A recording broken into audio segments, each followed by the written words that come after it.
बिस्मिल्लाहिर्रहमानिर्रहीम।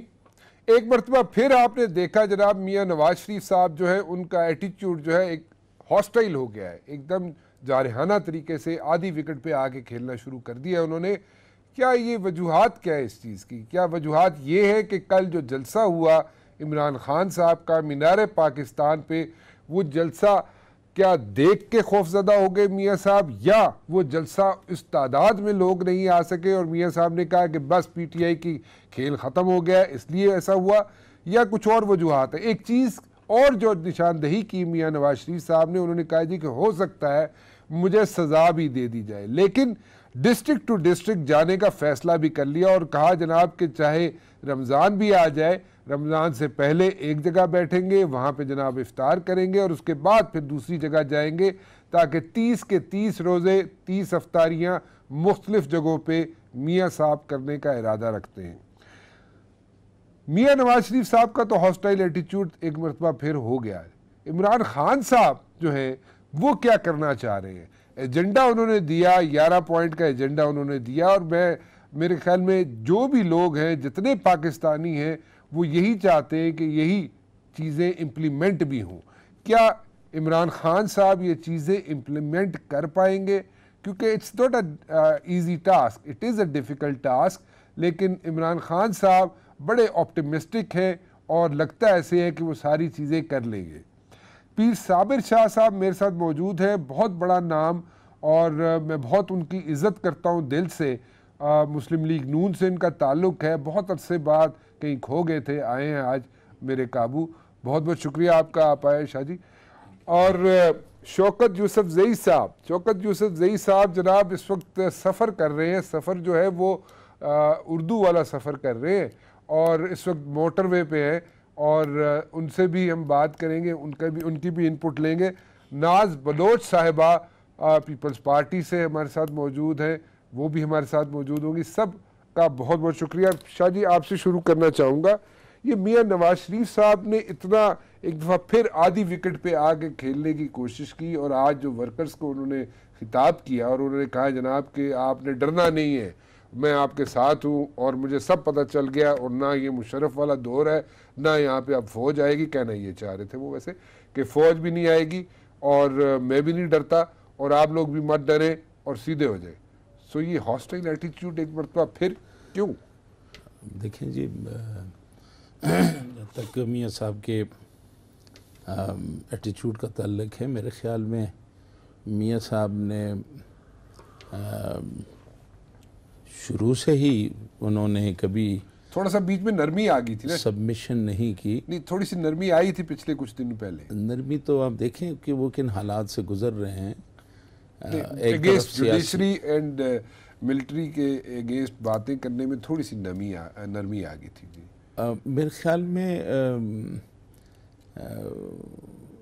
ये कह देना कि जुडिशरी और फ़ौज के हवाले से नरमी आई है या सख्ती आई है, बात ये नहीं है जी। बात ये है कि मियाँ साहब एक उसूली मौक़िफ़ के साथ आगे चल रहे हैं। क्या व्हाट इज़ दैट? और यही जो वो कह रहे हैं कि जनाब इस मुल्क के अंदर अवाम के हुकूक, अवाम के उस वोट का तकद्दुस जो है, जो बार बार पामाल होता रहा है, तो मतलब फिर जुडिशरी जो है वो ख़त्म कर दी जाए, सुप्रीम कोर्ट को ताले लगा दिए जाए?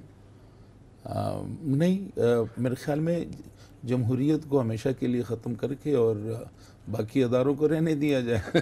हुकूमत शाह जी, हुकूमत तो आपकी है, मुस्लिम लीग नून की हुकूमत, मुस्लिम लीग नून के वज़रा, मुस्लिम लीग नून बजट पेश कर रही है, मुस्लिम लीग नून हर जगह पे मौजूद है।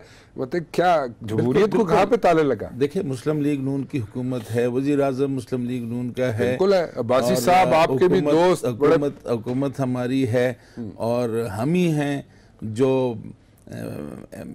एक के बाद दूसरा, दूसरे के बाद तीसरे को जनाब घर भेजा जा रहा है, डिस्क्वालिफिकेशन भी हो रही है, हुकूमत भी हमारी है। सवाल ये है जी, इस चीज़ को हमने नहीं देखना। जो मैं बुनियादी बात करना चाहता हूं, छोटी सी बात सुन, मैं ये पूछना चाह रहा हूँ कि ठीक है, सारी चीजें आपकी, हुकूमत आपकी, वज़रा आपके, बजट आपने पेश कर दिया, सब कुछ आप लोग करें, ये सारी बातें हमारे टारगेट तो आपने फिर वो दिया नहीं ना, आपने वो ट्रेल जो था, मनी ट्रेल, वो नहीं आपने बताया ना, जिसकी वजह से ट्रेल जब वो, और किसने कहा था मियां साहब को फ्लोर ऑफ द हाउस पे आके 2 दफा तकरीर करे, नेशनल टीवी पे आके तकरीर करे, फिर उसके बाद हर चीज पे वो तकरीर क्यों करते रहे? मुझे तो नहीं समझ आता। देखें नहीं, जब वो मनी ट्रेल देना चाहते हैं, हाँ, जो कि एक्चुअली उनके पार्टनर जो हैं वो उनको लाना चाहते हैं, हाँ, तो आप उन्हें एक्सेप्ट ही नहीं करते। मैंने तो नहीं एक्सेप्ट करना, अदालत करना नहीं जी। आपसे मुराद मेरी अदालत ही है ना। नहीं, अदालत पे लाए ना जी उनको, तो नहीं लाते? देखे ना, वो तो उसको तो एक्सेप्ट ही नहीं किया गया। बाकी गुजारिश ये है कि वो आए थे अदालत में, कतरी आए थे? नहीं, कतरी नहीं आए। तो फिर आपकी टीमें अभी आपके एहतसाब के लोग जो हैं वो अमेरिका जा रहे हैं, वो लंदन जा रहे हैं, वो तो एमएलएस किए हुए ना, म्यूचुअल लीगल असिस्टेंस के लिए लेटर्स लिखे हुए ना जी। मैं कर्ज कर रहा हूँ, इनको जाना चाहिए था ना। ये गए, दुबई गए, वहाँ से वापस आ गए, फिर उसके पास उन्होंने जाना मुनासिब ही नहीं समझा। इसका मतलब कतरी के पास टाइम स्पेन खत्म हो गया ना, पहले वो आना नहीं चाहता था, फिर जब टाइम खत्म हो गया तो कहता जी मैं आ जाता हूँ। मतलब इस तरह का एक चक्कर चलता रहा, डिलेइंग टैक्टिक्स यूज होते रहे। मतलब मुझे समझ नहीं आ रही। हम बिल्कुल ट्रैक से बाहर हो रहे हैं। कैसे? जो इशू हम डिस्कस करना चाहते हैं, ये तो एक पुरानी बातों को आप छेड़ रहे हैं। मैं ये गुजारिश क्या किया जाएगा, अब होगा क्या? मैं यही हूँ, आपने कहा कि मियाँ साहब ने अभी उसका जवाब आपने मुझसे कहा ही नहीं कि पीर साहब जो मैंने सवाल किया उसका जवाब तो दें, कम से कम उसका जवाब तो लें ना। वही दे दें। हाँ, वही जवाब मैं दे रहा हूँ कि जनाब आप एक लीडर है, क्या उसने अपने लोगों से कह रहा है कि दबक जाओ?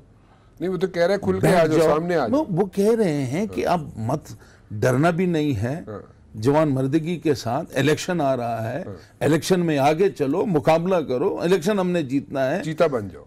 यही है, चीता हमारा निशान है, और चीते बन के अल्लाह का मुकाबला करो। तो ये तो एक लीडर ने तो अपने लोगों को हौसला, साथ साथ ये भी कह रहे हैं कि मैं अंदर भी हो सकता हूँ, मुझे सजा भी हो सकती है, और सजा हो भी सकती है। तो अगर उनको सजा हो जाएगी तो पीछे ये जो कैंपेन चलाना चाह रहे हैं, जो फ्रंट फुट पे खेलना चाह रहे हैं मियाँ साहब, वो कौन खिलाएगा? उनके लिए लोग नॉमिनेट हो जाएंगे। इससे पहले ऐसा नहीं होता रहा, हमने मुख्तलिफ तहरीकें चलाई, उस तहरीकों के अंदर लोग जाते रहे, पीछे टीमें हमारी तैयार होती। एक चली थी शाह जी, वो कुलसूम बीबी ने चलाई थी और बेहतरीन चलाई थी, अल्लाह उनको सेहत अता फरमाए, बेहतरीन खातून है वो, उन्होंने चलाई थी कैंपेन और बहुत गज वज के चलाई थी। वही होता है ना, देखें। लेकिन अब कौन चलाएगा? अब देखें, अब तो अल्लाह का फजल है, मियाँ साहब बाहर हैं, शहबाज शरीफ साहब हैं, शहबाज शरीफ साहब निकलेंगे? पार्टी के और लोग क्यों नहीं निकलेंगे? You sure? क्यों आप उनको अंडरमाइन कर रहे हैं? मैं नहीं कर रहा अंडरमाइन, मैं तो पूछ रहा हूँ। निकलेंगे, क्यों नहीं निकलेंगे? अभी नहीं गए आपने मैदान में, नहीं देखा कितना बड़ा जलसा करके आ रहे हैं? जलसा और चीज होती है, जो मियाँ साहब कह रहे हैं वो और चीज है। नहीं, किन हालात मियाँ साहब कह रहे हैं और उसी प्रोग्राम को लेके आगे जा रहे हैं। चले, आप कहते हैं तो मान जाते हैं। तो अब अगर आंखें हम बंद कर दें, अब आंखें अगर बंद कर दें तो वो दूसरी बात है, लेकिन अल्टरनेट लीडरशिप अल्लाह के फजल से है और बड़ी डायनामिक। आप कह रहे हैं शहबाज शरीफ साहब करेंगे, अगर मियाँ साहब अंदर हो जाते हैं तो शहबाज शरीफ साहब करेंगे? बिल्कुल जी। चले, अच्छा जी। नाज बलोच साहबा, ऐसे ही होगा जी? जी, ऐसे ही आपको लगता है कि शहबाज शरीफ साहब, अगर मियाँ साहब को, मियाँ नवाज शरीफ साहब को सजा होती है और मियाँ नवाज शरीफ साहब को जेल जाना पड़ जाता है, अगर देखें, मुझे नहीं पता अदालत क्या फैसला देती है, तो फिर क्या शहबाज शरीफ साहब इसको सारी कैंपेन को कैरी करेंगे, वो फ्रंट फुट पे आएंगे और खेलेंगे जैसे मियाँ साहब खेल रहे हैं? जी बिस्मिल्लाहिर्रहमानिर्रहीम। राना साहब, अगर और मगर की बातें आप ना करें, क्योंकि आपकी भी माशाल्लाह दूर अंदेश एक सोच और फिक्र है, और जो बात आप कर रहे हैं यकीनन आप पटियाला जेल की बातें कर रहे हैं, ज़रा खुल के कर लें, अच्छा है, नून लीग के लोग भी बैठे हुए हैं। तो बात यह है कि शहबाज शरीफ साहब पाकिस्तान की सियासत के अंदर अगर उनका आप रोल देखें तो मैं समझती हूँ कि अपनी पार्टी के अंदर ही उनके लिए एक्सेप्टेबिलिटी नहीं है। खुद मरियम बीबी उनके अगेंस्ट एक पैरेलल पॉलिटिकल बॉडी अपनी जो है वो एक तंजीम जिसे आप कहते हैं कि वो दिखाई देता है चलाते हुए, तो मुझे नहीं नज़र आता कि इनकी पार्टी के अंदर ही वो एक्सेप्टेबिलिटी है। फिर ऊपर दूसरी बात ये कि all of a sudden Shahbaz Sharif का कराची आना और 5 साल में पहली दफ़ा उनको कराची याद आ गया और एक वाइसरॉय की तरह आकर यहाँ पे कह रहे हैं कि जी कराची को न्यूयॉर्क बनाएंगे, मुल्तान को पेरिस बनाएंगे और लाहौर को पता नहीं क्या बनाएंगे। तो ये इस किस्म की जो इनकी बातें हैं, ये पहले भी प्रैक्टिकली इम्प्लीमेंट ना होने वाली वो बातें जो हमेशा करते रहे हैं कि 6 महीने में बिजली ना दूँ तो नाम बदल देना। फिर मॉडल टाउन का इतना बड़ा केस है, वो एक जाहिर बात है जिनके हाथ खून में रंगे हुए हों, उनको आई थिंक बहुत सारी उंगलियां हैं जो शहबाज शरीफ पे अलबत्ता उठती हैं। तो आई डोंट सी PMLN कि वो आने वाले इलेक्शंस में कोई जो है कुछ कहीं पर भी एक अच्छा असर अपना पॉलिटिकली दिखा पाएगी। तो मुझे तो सियासी नक्शे में PMLN बहुत दूर दूर से भी बहुत कम नज़र आ रही है। अच्छा चलें, ये आपकी ऑब्जर्वेशन है, लेकिन मेरे तो ख्याल में पंजाब में बहुत टफ टाइम देगी PTI को नून लीग। क्यों शौकत साहब? शौकत साहब, डू यू थिंक कि अगर मियाँ साहब को अगर कोई अदालत फैसला देती है, जैसे मियाँ साहब खुद कह रहे हैं कि जनाब हो सकता है उनको सज़ा हो जाए, तो अगर मियाँ साहब को सज़ा होती है तो शहबाज शरीफ साहब जो है वो इसी तरह फ्रंट फुट पे आके खेलेंगे नून लीग के लिए, उनका भी हॉस्टाइल एटीट्यूड होगा टुवर्ड्स द अदलिया and towards the military establishment, जो अभी तक हमें नज़र नहीं आया। अभी तक उनका ऐसा नहीं है, जारहाना उनका रवैया नहीं है शहबाज शरीफ साहब का टुवर्ड्स अदलिया एंड मिलिट्री इस्टेब्लिशमेंट। तो क्या कल को अगर नवाज शरीफ साहब को सजा होती है तो क्या शहबाज शरीफ साहब का एटीट्यूड चेंज हो जाएगा? जी,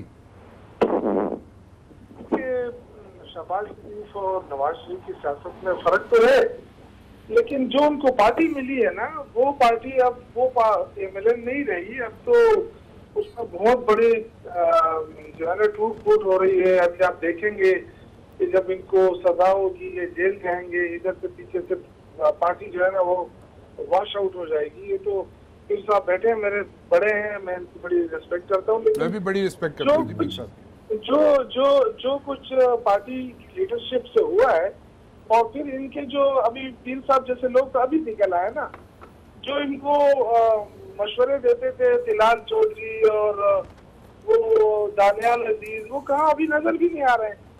तो वो इन लोगों के मुशावरत पे वो चलते रहे, तो अगर ये नवाज शरीफ और कुछ नहीं शहबाज शरीफ की बात भी मान लेता तो शायद इतनी तकलीफों से ना गुजरना पड़ता उसको। लेकिन क्योंकि एग्जैक्टली जी, क्योंकि शहबाज शरीफ साहब का एटीट्यूड कभी ऐसा नहीं रहा और उन्होंने चौधरी निसार साहब के साथ मिलकर हमेशा बड़े भाई साहब को यही कहा कि जनाब ये अदलिया के साथ टकराव या मिलिट्री एस्टेब्लिशमेंट के साथ टकराव नहीं होना चाहिए। देखो अभी तो ये राणा साहब, लेकिन शाह जी कह रहे हैं, साबिर शाह साहब कह रहे हैं कि जनाब शहबाज शरीफ साहब निकलेंगे। नहीं, मेरी बात सुने, अभी चूंकि ये इशू ऐसा है कि ये अदलिया से टकराव का इशू नहीं है, जिस तरह पहले वो गलती करते थे, कभी आर्मी के साथ, कभी किसके साथ, कभी किसके साथ। लेकिन ये जो इस दफा इनकी गिरफ्त हुई है या पकड़े गए, ये तो करप्शन पे हुआ है ना। करप्शन केसेस में वो गिरे हुए हैं, उसकी वजह से प्रॉब्लम उनको फेस करना पड़ रहा है।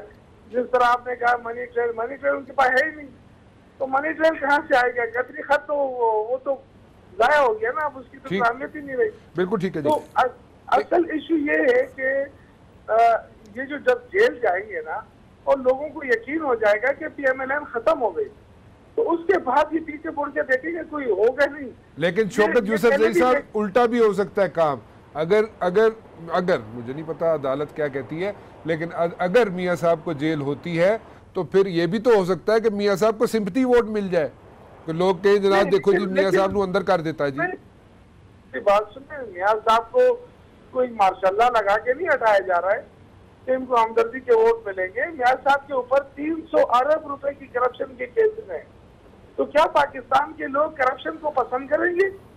किस बुनियाद से उनको वोट पड़ेगा, मुझे बताए ना। ठीक है, लेकिन अगर जेल होती है तो उसमें उनको सिंपैथी वोट मिल भी सकता है जी। ये भी तो इसको दोनों साइड्स पे देखने की जरूरत है, दोनों एंगल से देखने की जरूरत है। एक छोटी सी ब्रेक ले लूँ, ब्रेक के बाद वापस आऊंगा तो मैं बात करूंगा जनाब कि तकरीबन 22 से 23 म्यूचुअल लीगल असिस्टेंस के लेटर्स लिखे गए मुख्तलिफ ममालिक को और पूछा गया कि जनाब मियाँ साहब की जायदादें यहाँ पे हैं या कारोबार यहाँ पे है। उसमें से 3 से 4 कंट्रीज़ ने, ममालिक ने सिर्फ जवाब दिया, बाकी के जवाब आज तक नहीं आए। उन्होंने कहा जी हम पता करके बताएंगे कि क्या यहाँ पे किस किस्म का बिजनेस है, कितनी जायदाद है, लेकिन अभी तक उनका जवाब नहीं मिला। क्यों नहीं मिला? एक छोटी सी ब्रेक के बाद। ब्रेक पे जाने से पहले मैं बात कर रहा था जी कि म्यूचुअल लीगल असिस्टेंस के लेटर्स लिखे गए और 22 से 23 ममालिक को लेटर लिखे गए और पूछा ये गया कि जनाब मियां नवाज शरीफ साहब की कोई जायदादें या कोई बिजनेस यहाँ पे मौजूद है। उन ममालिक को जिनको लेटर्स लिखे गए उनमें से सिर्फ 3 या 4 ममालिक ने जवाब दिया और उन्होंने कहा जी हाँ यहाँ पे इनकी जायदादें और बिजनेसेस हैं। बाकी जो ममालिक हैं उन्होंने आज तक जवाब नहीं दिया। क्यों नहीं दिया, उसकी वजूहात जानना चाहूँगा मैं। नाज बलोच साहबा, आपको कुछ समझ आती है क्यों नहीं जवाब मिला? क्योंकि कहा यह जाता है कि जो 23-24 जगहों पे ममालिक में जो लेटर्स लिखे गए, this is just like peanuts, और इसके अलावा तो बहुत कुछ है। वहाँ से जवाब क्यों नहीं मिला आज तक? देखिए राना साहब, ये आप मुझसे बेहतर और बहुत अच्छे तरीके से जानते हैं कि चाहे कतर हो, चाहे तुर्की हो, चाहे जो भी मुल्क के नाम आप ले लें, मियाँ साहब को जब भी हुकूमत करने का मौका मिला उन्होंने कभी पाकिस्तान के फॉरेन रिलेशंस को इम्प्रूव और बेटर करने के लिए काम नहीं किया। उन्होंने अपने ज़ाती रिलेशंस और अपने कारोबारी मफाद के लिए हमेशा इस्तेमाल किया ताल्लुकात को। यही वजह है कि इंडिया की जब बात होती है तो जिंदाल से इनके ताल्लुकात निकल आते हैं, और जब कतरी शहजादे के ख़त की बात आ जाती है तो वो उनको बचाने के लिए आ पड़ते हैं। तो इन्होंने जितने भी फ़ायदा उठाया अपने ओहदे का, अपने इस मनसब का, हमेशा उन्होंने ज़ाती तौर पे इस ओहदे का फ़ायदा उठाया और अपने ज़ाती मकासद के लिए पावर को इस्तेमाल किया।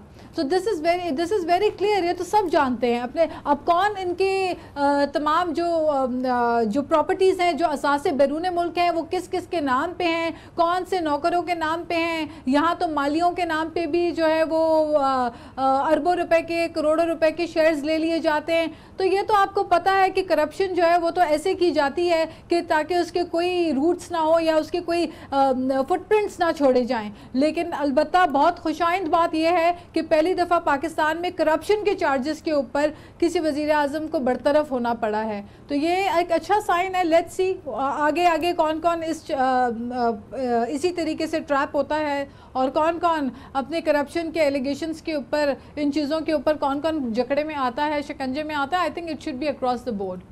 पीर साबिर शाह साहब कुछ कहना चाहेंगे? वो कहते हैं जी उनके साथ ज़्यादती हो रही है, उनके लीडर के साथ ज़्यादती हो रही है और वो इस चीज़ को नहीं मानते। वो कहते हैं जनाब कि यहाँ पे सिंगल आउट किया जा रहा है। अभी पहले कह रहे थे सिंगल आउट किया जा रहा है नवाज शरीफ साहब को, ऐसे ही है? जी देखें, ये इसमें कोई शक नहीं है कि अकाउंटेबिलिटी होनी चाहिए। तो फिर आप क्यों फिर इतना शोर मचा रहे हैं? जी हम शोर इसलिए मचा रहे हैं कि अक्रॉस द बोर्ड सबकी अकाउंटेबिलिटी हो। अच्छा, सबकी हो। आपके कहने का मतलब है जरदारी साहब की भी हो, पीपल्स पार्टी के लोगों की भी हो, पीटीआई की भी हो, इमरान खान की भी हो, सबकी हो, सबकी होनी चाहिए। अच्छा। और ये नहीं कि आप किसी को टारगेट करें। और आपके ख्याल में इमरान खान ने भी करप्शन की है? देखिए जी, अकाउंटेबिलिटी आप करेंगे तो चीज़ें निकल आती हैं। मैं जो गुजारिश, आपके ख्याल में जरदारी साहब ने करप्शन की है? वो तो 9 साल आगे, 11 साल तो जेल काट के आगे, और क्या करें? जी मैं गुजारिश तो कुछ नहीं उन पे गुजारिश ये करता हूँ कि अगर तहकीकात में आप जाएंगे हो सकता है कुछ निकल आए, ऐसी बात भी नहीं है। लेकिन 11 साल तो जरदारी साहब की बात करें तो 11 साल तो वो जेल में रह के आ गए। जी जी। और इमरान खान ने तो हुकूमत में क्या करप्शन की है? वो तो पैसा बाहर से पाकिस्तान लेके आया था, उसमें भी कोई करप्शन है या आपको कहीं और किसी जगह पे नजर आती है? देखें ना जी, आप 4 साल या 5 साल KPK में हुकूमत हो रही है, चल रही है, और इमरान खान आप लोग मौजूद थे 4 साढ़े 4 साल। आपको चाहिए था इमरान खान की अंदर बाहर से उसको खंगाल के बाहर फेंक देते, उसने करप्शन की है तो जी अभी अंदर कर देते आप। ये अभी अवाम करेंगे ये बात। अच्छा, आप लोगों ने इलेक्शन आ रहे हैं, आप लोगों ने क्यों नहीं किया? मैं समझा नहीं आपकी बात की। मैं कहता 4 साढ़े 4 साल आपकी 4.5 साल तो हमने उस पर नज़र रखी है। अभी इलेक्शन आ रहे हैं। नज़र कैसी नज़र रखी थी आपने? अच्छी बुरी नज़र नहीं थी, अच्छी नज़र थी। लेकिन बात यह है कि अब देखें ना, अच्छा अभी चीज़ें खुल के सामने आएंगी। अच्छा। कि KPK में कितना कर्जा, जो मेरे ख्याल में हमारी हिस्ट्री में इतना ज़्यादा कर्जा किसी ने नहीं लिया जो वो तो आपने लिया है। इसके लिए जो हमारी अभी जिसको जंगला बस कहते हैं शादी, वो तो कर्जे तो जितने 4 साढ़े 4 साल में नून लीग की हुकूमत में लिए, वो तो सारी पिछले कई सालों से, कई अदवार से नहीं लिए गए। और जितना काम 4 सालों में मुस्लिम लीग नून ने किया है वो 50 साल में नहीं हुआ। चले मैं गुजारिश कर रहा हूँ कि हमारे जो कर्जे वापस कैसे करेंगे? मैं गुजारिश कर रहा हूँ आप, यानी ये मिसलीडिंग है जो कौम को ये तो फैक्ट्स है, ये तो फैक्ट्स है। मैं उस फैक्ट्स की बात कर रहा हूँ। मैं सिर्फ ये पूछ रहा हूँ, मैं आपसे 5 रुपए लेता हूँ, मैं आपको वापस करने का मुझे तरीका कारी नहीं, मैं कैसे करूँगा? साहब मैं गुजारिश कर रहा हूँ, आप आज एक प्रोजेक्ट बनाते हैं जी, तो उस प्रोजेक्ट पे आपने इन्वेस्ट करना है, ठीक है जी। इस प्रोजेक्ट ने फिर आपको पे बैक करना है। अच्छा जी। जैसे मोटरवे आपने बनाई, मोटरवे पे सारी दुनिया चीख रही थी, दुनिया नहीं चीख रही थी, अपोजिशन चीख रही थी कि जनाब ये तो मुगल बादशाह है, पाकिस्तान जैसे गरीब मुल्क का बेड़ा गर्क कर दिया, तबाह कर दिया, बर्बाद कर दिया। आज वही मोटरवे पाकिस्तान में वाहिद एक ऐसा अदारा है जो 24 घंटे पैसे फेंक रहा है। ये और बात है कि हम कलेक्ट करने में मैं गुजारिश कर, ऐसा कौन सा 4.5 साल में प्रोजेक्ट लगाया जो पैसे फेंक रहा है? पे का आपके मोटरवेज बन रही हैं, आपके डैम बन रहे हैं, आपके बिजली के कारखाने बन रहे हैं, आपकी गवादर आपका बन रहा है। नीलम जेलम शुरू हुआ है शाह जी, अभी एक प्रोजेक्ट, ठीक है जी। उसके अलावा मुझे प्रोजेक्ट बता दे जो कुछ आगे बिजली भी जनरेट कर रहा हूँ। मैं एक ब्रेक ले लूँ, अभी तुरबेला एक्सटेंशन 4 पे एक ब्रेक ले लूँ। 1800 मेगावाट बिजली जो है हम कौन को आ गई है? हाँ आ गई, देख ले 11,000 मेगावाट बिजली आपके सिस्टम में आ गई है। अच्छा चले, मैं 1 मिनट जरा ब्रेक ले लूँ। खुदा के लिए कुछ हकायक से तो नहीं आप देना जी, मैं हकायक ही बयान कर रहा हूँ, हकायक ही बयान कर रहा हूँ। नहीं मैं आता हूँ ना, 6:30 बजे सिर्फ ये बता दीजिए। मैं गर्ज कर रहा हूँ, मैं 1 मिनट ब्रेक ले लूँ ना, बार बार कह रहे हैं ब्रेक लेने के लिए। ब्रेक तो फिर तो हमें बुलाने की क्या जरूरत थी, सारे इश्तिहार चलाते। बस क्या करें, इश्तिहार नहीं चलाएंगे तो इस पे मैं एहतजाज करता हूँ। हाँ बिल्कुल करें, आप धरना दें। एहतजाज कर रहा हूँ, नहीं धरना नहीं देते हम, धरना इमरान खान साहब देंगे। अच्छा एक ब्रेक, लेकिन अब मेहमानों को बुला के आधा घंटा आप लोगों ने इश्तिहारात पे लिया। अब कौम के सामने अब हम पे इल्जामात लगा के जब हम जवाब देते हैं तो आपके इश्तिहार आ जाते हैं। जवाब लेता हूँ जी वापस एक छोटी सी ब्रेक के बाद। लोगों ने बहुत काम किए हैं यहाँ पे, और यहाँ पे जनाब आपने इन्वेस्टमेंट्स किए हैं और उसके पैसे आने शुरू हुए। कौन कौन सी इन्वेस्टमेंट्स की हैं आपने, और जो पैसे लिए गए थे, जो रुथलेस किस्म की बोरविंग हुई है, कर्जे लिए गए, उनको वापस कैसे पे किया जाएगा? राना साहब सबसे पहले तो मैं आपसे गुजारिश करूँ कि आपने मुझे ये इश्तिहार दिखाने के लिए बुलाया है। वो ये तो कोई बात ना हुई कि इश्तिहार दिखाने पड़ते हैं। नहीं, इश्तिहार की कोई लिमिट है। आधे घंटे की 20-20 मिनट के आप अगर इश्तिहार दिखाते हैं, फिर मैं 11 बजे आपके प्रोग्राम में आया हूँ, आपने मुझे इज्जत दी, मैंने एक ऑनर दिया, लेकिन इस तरह तो मैं आपके प्रोग्राम में नहीं बैठूंगा जी। चले नहीं, मैं बिल्कुल एहतजाजन, ये रवैया इंसल्टिंग है, जानबूझकर मुस्लिम लीग को प्रोग्राम में, ताकि हम आप मेरा टाइम खत्म करेंगे। अकेले आपने मुझे बुला के और यहाँ पे ये इतनी लंबी आपने वो शुरू की है, मैं नहीं करूंगा जी। चले आपने मौक़िफ़ बताए ना जी, मौक़िफ़ बता दें। मैं नहीं बताता मौक़िफ़, मैं आप बात ही नहीं करता, मैं बड़ा अफसोस हुआ मुझे, आई एम सॉरी। इनको मौक़िफ़ मिल रहा है, आप क्या मौक़िफ़ देंगे? हमें तो बोलने दे जी। अच्छा चले जी, आप बोले जी। हमें बोलने दे जी शौकत साहब। ये तो ये अब आप बदल तो नहीं सकते ना हालात को, जिस तरह हालात बने हैं। और ज्यादातर मैं तो देखो ना, ये तीसरा वक्फा हो रहा है और मैं अभी दूसरी दफा बोल रहा हूँ। बात ये कि आपके पास कोई दलाइल खत्म हो जाते हैं।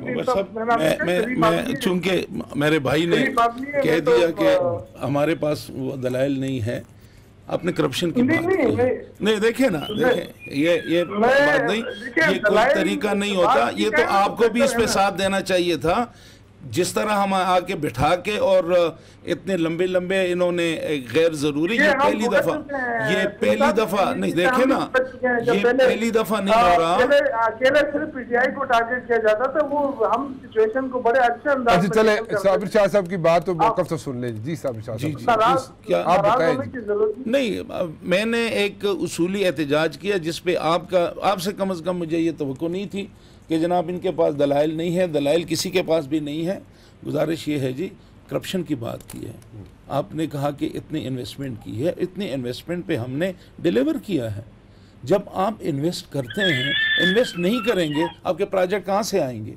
मैंने मोटरवे की आपको मिसाल दी कि मोटरवे पे हमने पैसा लगाया, अभी 4.5 साल में क्या किया? अभी आपको देखे ना जी, अब तो हमारा प्राइम मिनिस्टर हफ्ते में 3 दिन जो है उन प्रोजेक्ट्स की तकमील पे आज उनकी वो ओपनिंग कर रहा है। हफ्ते में 3 दिन सिर्फ इसलिए वक्फ किए हैं। वो जो प्रोजेक्ट्स जिनकी ओपनिंग कर रहे हैं प्राइम मिनिस्टर साहब, वो क्या कंप्लीट हो चुके हैं? यकीनन। तो साहब कोई और नहीं बोलेगा इसमें? अच्छा चले शौकत साहब की बात सुन ले। शौकत साहब बात करें। जी शौकत साहब, जी शौकत साहब करें, शौकत साहब बात करें।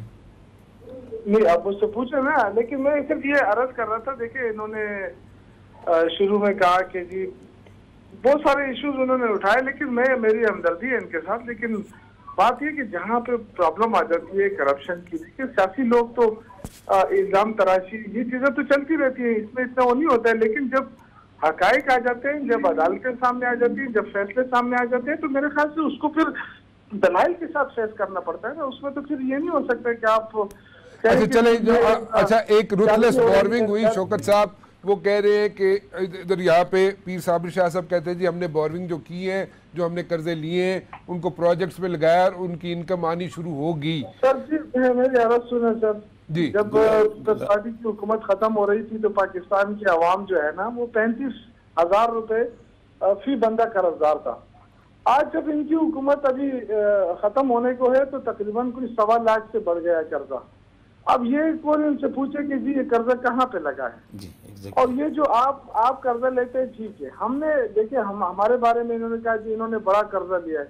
हमने जो कर्जा लिया है वो किसी पे बोझ भी नहीं है। हमने जो रैपिड बस सर्विस के लिए कर्जा लिया है उसी वही बनाएंगे, उसी से वसूल करेंगे। हमें कोई एक्स्ट्रा खर्चा नहीं देना पड़ता। कोई सब्सिडी नहीं दे रहे जैसे पंजाब गवर्नमेंट दे रही है? ये हमारे कोई सब्सिडी नहीं है। मजे की बात यह है कि ये 2.5 अरब रुपए की सब्सिडी भी दे रहे हैं। और दूसरी बात ये कि मैं आपको बताऊं, अगर पाकिस्तान के अंदर ये जिस तरह चीखते थे कि जी हम एनर्जी क्राइसिस को खत्म करेंगे, अगर काश ये एनर्जी क्राइसिस को खत्म कर देते, लेकिन बदकिस्मती से क्या हुआ कि ये करप्शन की खातिर ये जो वो वसूली होती थी कमीशनों की, उसकी वजह से LNG और उससे कोयले से हटे ही नहीं। हमारे पास तो बहुत ज्यादा ऑप्शन था, हमारे पास इतना पानी था, अगर ये चाहते तो बहुत सारी बिजली बन सकती थी। लेकिन बदकिस्मती मैं आपको कहूँ ना कि इन्होंने इस तरफ तवज्जो ही नहीं दी। ये सारा दिन हमारे पीछे। अच्छा चले इन्होंने तवज्जो नहीं दी। अच्छा जी मैं गुजारिश जी शाह जी आप बोलिए। मैं गुजारिश करता हूँ ये अच्छा शाह जी से की बात सुनने दे।